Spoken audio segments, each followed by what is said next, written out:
Bakkhali actually ঘুরতে আসতে হলে কিছু সিস্টেম বুঝে ঘুরতে হবে আপনাকে। যখন তখন হুটপাট করে ঘুরলে কিন্তু বকখালি কোনো ন্যাচারাল সিস্টেমে ঘুরে আনন্দ পাবে না, তার জন্য কিছু সিস্টেম বুঝে আপনাকে ঘুরতে হবে। জনমানব শূন্য সাদা বালির যদি কোনো সুন্দর বিচ হয়, সেটা পশ্চিমবঙ্গের এই বকখালির বিচ।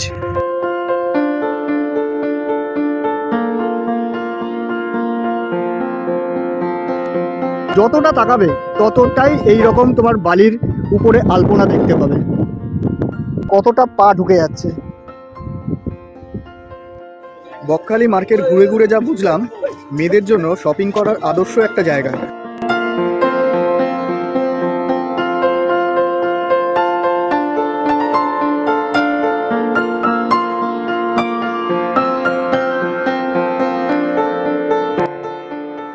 রাতের সমুদ্রের অন্ধকারে সমুদ্রের জলের কাছাকাছি বসে তোমরা যখন গল্প করবে, একবার চারিদিক তাকালে একটা মায়াবী রূপ তোমরা দেখতে পাবে বকখালির।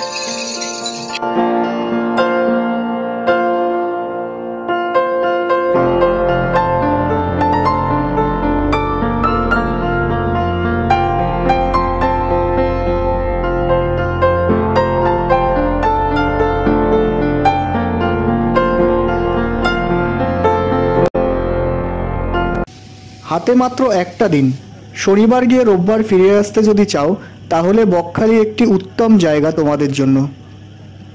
কলকাতা থেকে বকখালির দূরত্ব 124 কিলোমিটার। তুমি সড়ক পথে যদি যেতে চাও তাহলে এসপ্ল্যানেড থেকে বাস আছে, কিংবা শিয়ালদা থেকে 3.5 ঘন্টা থেকে 4 ঘন্টার মধ্যে তোমরা পৌঁছে যেতে পারবে বকখালি। আর এই বকখালি যাওয়ার জন্য নিয়ারেস্ট স্টেশন হলো নামখানা। নামখানা স্টেশন যাওয়ার জন্য লক্ষ্মীকান্তপুর স্টেশনের উপর দিয়ে যেতে হবে। তাই সকালবেলা শিয়ালদা থেকে 4টে, 4:30, 5:20, 5:55, 7:14, 8:15 আর 9:16 সকালের ট্রেনগুলি অ্যাভেলেবেল আছে, যেগুলো শিয়ালদা থেকে লক্ষ্মীকান্তপুর পর্যন্ত যাবে। লক্ষ্মীকান্তপুরে 25 মিনিটের মতো হল্ট করে ট্রেনের নাম্বার চেঞ্জ করে সেই ট্রেনগুলোই লক্ষ্মীকান্তপুর থেকে নামখানা তোমাদের পৌঁছে দেবে। তবে 7:14 ট্রেনটি হচ্ছে বেস্ট ট্রেন বকখালি পৌঁছানোর। তবে আমি রিকোয়েস্ট করব, যদি সম্ভব হয় তোমরা সকাল 4টের ট্রেনটা ধরে একবার বকখালি পৌঁছে যাওয়ার চেষ্টা করো। ভোর 4টের সময় ট্রেনের জার্নিটার অনুভূতি অন্যরকম। 10টার সময় কাকদ্বীপ স্টেশন ক্রস করলাম। নেক্সট গন্তব্য স্টেশন হচ্ছে নামখানা। কাকদ্বীপ স্টেশন ক্রস করার পরেই সুন্দরবনের ম্যানগ্রোভ অরণ্যের ছোঁয়া তোমরা পেয়ে যাবে, যা দেখতে অসাধারণ লাগবে। এক তো গ্রাম্য পরিবেশ, উপরন্তু এই ম্যানগ্রোভ উদ্ভিদ কার না দেখতে ভালো লাগে।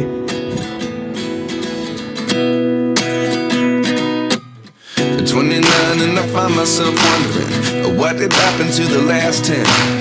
I ran away with my life, fast forward, never turn back again. It's kind of funny that the more we pass time, the more we need to set the rewind.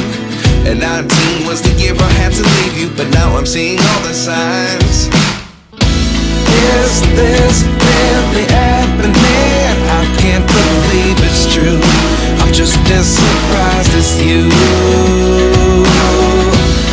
Is this really happening? I can't be too sure, but one day I'll be yours again.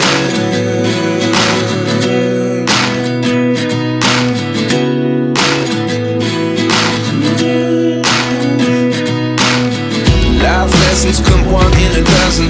The other 11 get something from nothing. I sit here looking for an answer. Maybe the biggest question was in the last chapter. You gave me the soul I have today. Without you I never could have moved away. But now I see what you teach. I do believe I always should have stayed. Yeah. Is this really happening? এই হচ্ছে আজকে আমার আস্তানা, hotel Banasree. তার details আমি description বক্সে দিয়ে দেবো। চলো হোটেল বনশ্রীর ভিতরে ঢুকে একবার দেখা যাক।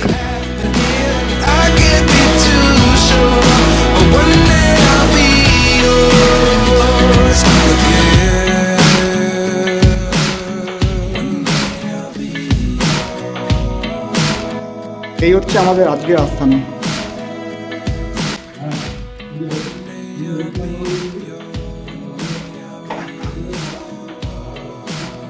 ঢুকতে একটা বড় সাইজের কাঁচ পাবে, আয়না পাবে।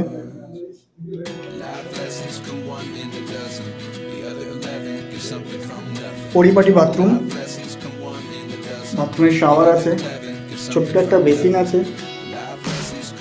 আর একটা মিরর আছে। তো যেটুকানি দরকার সেটুকানি আছে।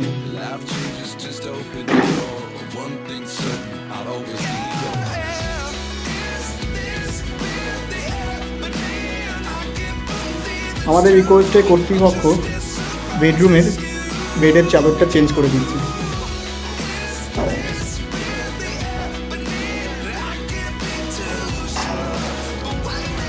রুমে ঢুকে ফ্রেশ হয়ে দুপুরের খাওয়া দাওয়ার পর্ব শেষ করে একটু রেস্ট নিয়ে আমরা বেরিয়ে পড়লাম কার্গিল বিচের উদ্দেশ্যে। আমরা এখন যাচ্ছি কার্গিল বিচে। 15 টাকা পার হেড ভাড়ায় কার্গিল বিচ নিয়ে যাচ্ছে টোটোওয়ালা। কার্গিল বিচে আমরা গিয়ে দেখবো বকখালির বেস্ট সানসেট পয়েন্ট।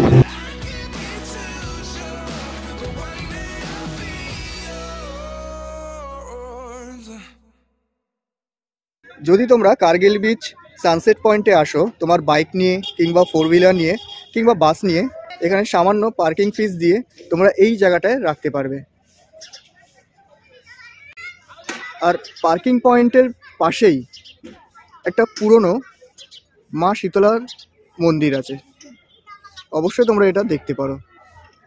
এই বহু প্রাচীন এবং জাগ্রত দেবীর মন্দিরের পাশ থেকে এই রাস্তাটা দিয়ে উঠে গেলেই সামনে পেয়ে যাবে দিগন্ত বিস্তৃত সমুদ্র। আর এখান থেকেই বিকেলবেলা তোমরা দেখতে পাবে সূর্যাস্তের এক অপূর্ব দৃশ্য।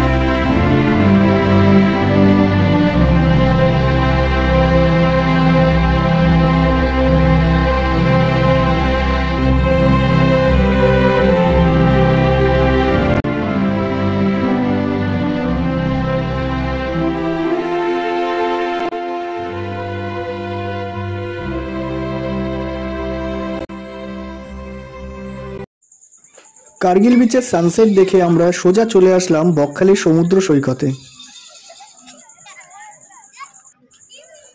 যে সমুদ্র সৈকত দিনের সূর্যের আলোতে সাদা বার্লির আস্তরণে ঢাকা থাকে, সেই সমুদ্র সৈকত রাত্রেবেলায় অন্ধকারের মধ্যে জোনাকির মতো ফুটে উঠেছে, যা দেখতে এক কথায় অনবদ্য লাগছিল। হয়তো রাতের অন্ধকারের এই দৃশ্য উপভোগ করার জন্য বকখালি প্রেমীরা এখনো শীত গ্রীষ্ম বর্ষা বারবার বকখালিতে ছুটে যায়।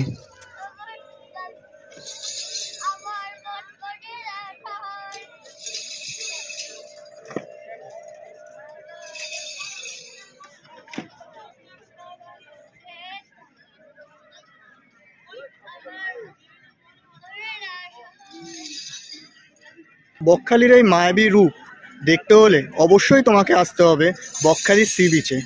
কলকাতা থেকে মাত্র 3 থেকে 4 ঘন্টার ডিস্টেন্সে এই ভ্রমণ স্থানটি। বকখালিতে এসে রাতের সমুদ্রের অন্ধকারে তোমরা যদি চাও 1 ঘন্টা থেকে 2 ঘন্টা কিংবা যতক্ষণ ইচ্ছা বসে এখানে চেয়ার ভাড়া করে গল্প করতে পারো। এটা একটা অসাধারণ ফিলিংস। সমুদ্রের জলের কাছাকাছি বসে তোমরা যখন গল্প করবে, একবার চারিদিক তাকালে একটা মায়াবী রূপ তোমরা দেখতে পাবে বকখালির। এরকম একটি মায়াবী পরিবেশে বসে থাকবো আর মুখ চলবে না, তা কি কখনো হয়?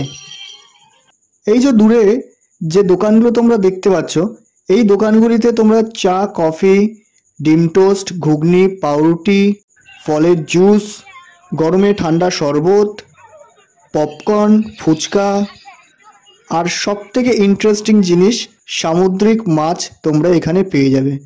বিভিন্ন রকমের সামুদ্রিক মাছ তোমরা এখানে নিজের মতো বেছে নিয়ে রান্না করিয়ে খেতে পারো। বকখালি এমন একটি জায়গা যেখানে সি ফুডের স্বাদ 100 থেকে 200% তুমি পাবে। শুধু তোমাকে মাছ চিনতে হবে আর সেটি নিজের মনের মতো করে রান্না করিয়ে নিতে হবে। এই দুটোই কি ইলিশ মাছ ভাই নাকি? আচ্ছা, সাইজ আলাদা আলাদা। এটা কত? এটা আর এটা আর এটা 100। এটা পাতাল চিংড়ি। এই পমপ্লেটের প্লেট 350 দাদা। 700 টাকা। 700 দেখো। এই আমুদি মাছটা 50 টাকা। না 150 টাকা। এই প্লেটটা 50 টাকা। এই বাঁশপাতা, বড় অক্টোপাস এগুলো সব এক্ষুনি আসছে। 50 টাকা। 700 টাকা। 700 টাকা। ওই বড় অক্টোপাস। এই অক্টোপাসটা এই তিনো কোনটা? বললা চিংড়ি 150 টাকা পিস। 150 টাকা পিস। প্লেটটা নিলে 400 টাকা, ওটা 200 টাকা প্লেট। এটা 200 টাকা প্লেট। এটা 200 টাকা। এটা আর এটা 100 টাকা করে প্লেট। এটা 100। তো বন্ধুরা, রকমারি মাছের সম্ভার সাজিয়ে বসা হয় এই বকখালি সমুদ্র সৈকতে।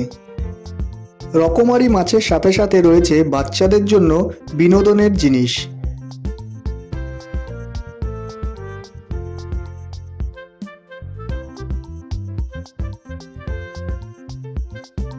সন্ধ্যার পরে এই বকখালি সমুদ্র সৈকতে এসে কিভাবে যে 2 থেকে 4 ঘন্টা তোমার বেরিয়ে যাবে তুমি ঠিক ধরতে পারবে না।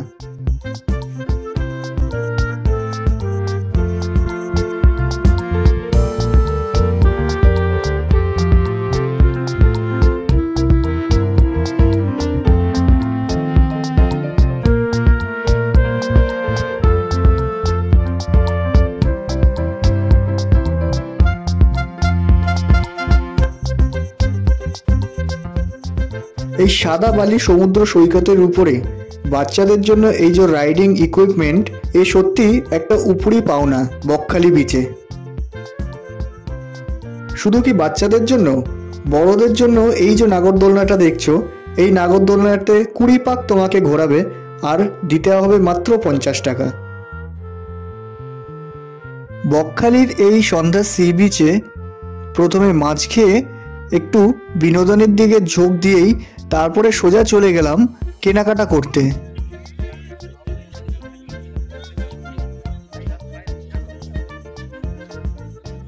রকমারি দ্রব্যাদির সম্ভার এই বকখালির মার্কেট। আমি গ্যারেন্টি দিয়ে বলছি, বকখালির এই মার্কেটে তোমরা যদি আসো খালি হাতে ফেরত যেতে পারবে না। যত ঘুরে দেখবে তোমার পকেট খালি হবে আর হাত ভর্তি হবে। এই বকখালি মার্কেটের ওভারঅল ভিউ তোমাদের দিয়ে দিচ্ছি। যদি তোমরা বকখালি গিয়ে এই মার্কেটে যাও তাহলে অবশ্যই এই ভিডিওটা তোমাদের জন্য খুব কার্যকরী হবে।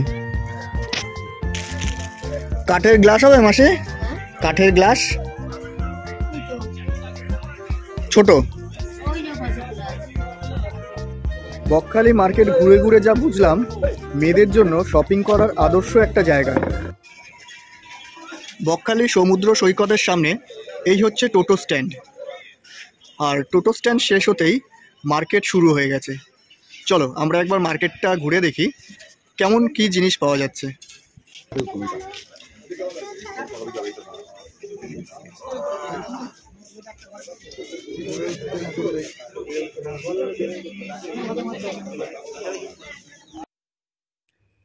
এবার তোমরা দেখতে থাকো, আবার তোমাদের সাথে দেখা হবে নতুন একটা ব্লগে, নতুন একটা ভিডিওতে।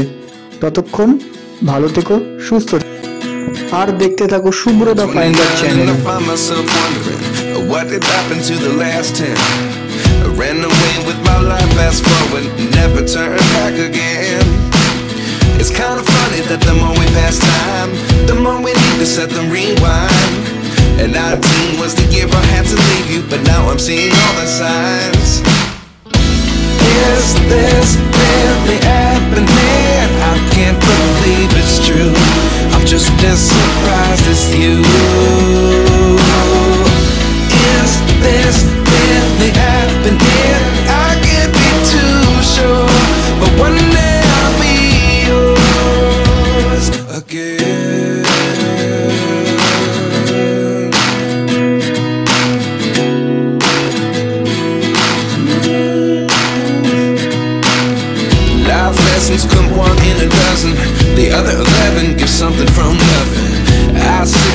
looking for an answer. Maybe the biggest question was in the last chapter. You gave me the soul I have today. Without you I never could have moved away. But now I see what you teach. I do believe I always should have